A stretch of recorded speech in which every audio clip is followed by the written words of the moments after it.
here I am sitting at ISHI 33 in Washington, D.C. with Theron from Pure Gold. Theron, nice to meet you. I'm Travis. Good to be here. Great to have you. Yeah. So, how many ISHIs have you been to before? Ooh, I think this is our fourth one exhibiting at. Your fourth one, and that's with Pure Gold. What does Pure Gold Forensics do? We are a private DNA lab, so we do DNA testing for anybody across the country. We do, extra work or the backlogs that these other labs have. They can't get to it, so they'll send it to us, things like that. Okay, so it's not a government lab. So how do you do your funding then? Is that a different world then? It's a whole different world. We're privately funded, self-funded, things like that. So it's difficult sometimes because these labs have these big instrumentations and big contracts. We can't compete with those things. But, we try.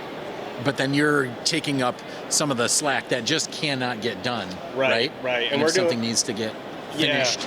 Yeah, we specialize in like cold cases where, the public labs are doing current cases, trying to get those ones out. And then we go back to the older ones and say, hey, let's take a deeper dive in some of this evidence that they couldn't get to or couldn't get good results back then. So we go back and say, hey, with this new technology, we can apply it to these older cases and hopefully get, some good results. So what is the technology that you're working with at your place? Like, what do you primarily utilize or use in the lab? It's just typical STR typing. So we do, typical sexual assault kit, property crime, things like that. All right, and then how many people do you have as technicians or staff? We have 3 people at our lab. 3 people? 3. So we are a low throughput boutique lab is what we like to call us. I like it. Yeah. I like it. Not small, boutique. Boutique. Yeah, that's good. Yeah. Yep. It's much needed, obviously, right? Because there are so many cold cases. Yes, exactly.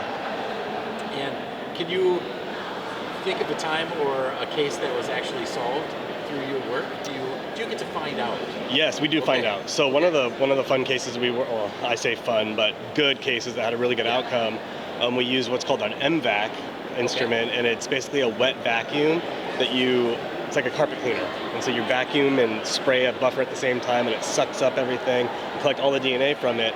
And it was a homicide of a female. It was really bloody clothing. And so we processed that, and we have a male-specific test that we can do because we had a lot of victim DNA that was overwhelmed all the suspect, and so we honed in on that Y chromosome and actually got the guy's DNA on this female's clothing. So that was a really... From that saturated sample? Yeah, it's very highly saturated with blood, but we found a very small amount of male DNA in there. Wow. Yeah, it was pretty awesome. And you were able to separate that out, get a sequence of that, and then match that to... their suspect. Database? Oh, they had a suspect. Luckily, they kind of fell on their lap, and they thought that he might be the person that did it, and we confirmed that. So that was nice. Yeah, that's gotta feel good. Yeah, it felt really good. You helped catch the bad guy. Mm-hmm. Yeah, that's excellent. Have you ever solved any of the cold cases? Are there any of those? Like, do they take longer? Is that a longer process? So for us, it's the same. We do a standard 30-day turnaround time, and you'll get a report. Sometimes if there's like a CODIS upload, that might take some time because it has to go to another lab.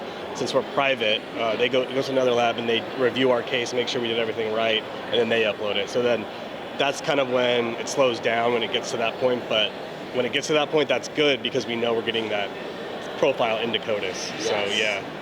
Yep. And so you've been working at this company for how long yourself? I started it in 2011. Oh, wow. And so, about 11 years now. And we're slowly growing. Obviously 3 people is not a big lab, but we like keeping it small, so. Okay. And what was your thought process?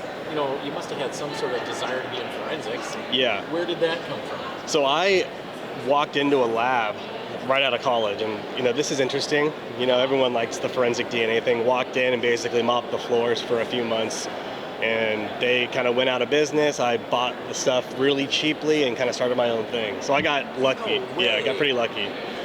That's amazing. From janitor to owning a place. Yeah, it's still a janitor though. Still the janitor. Yeah, still taking the trash out. That's fine. You got to have somebody to do that. Yeah, right. Exactly.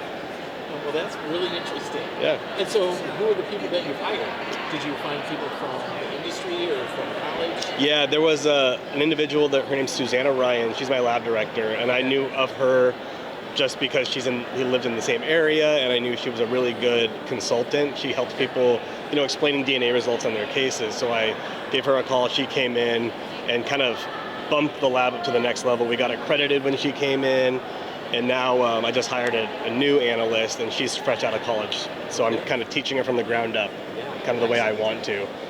Rather than taking someone with previous experience from another lab, we do everything in-house. So That's excellent. So the future is looking really bright, right? Like you've got. Yeah, and there's also all this new stuff. This forensic genealogy that might be on the horizon for us in this next coming year. So Excellent.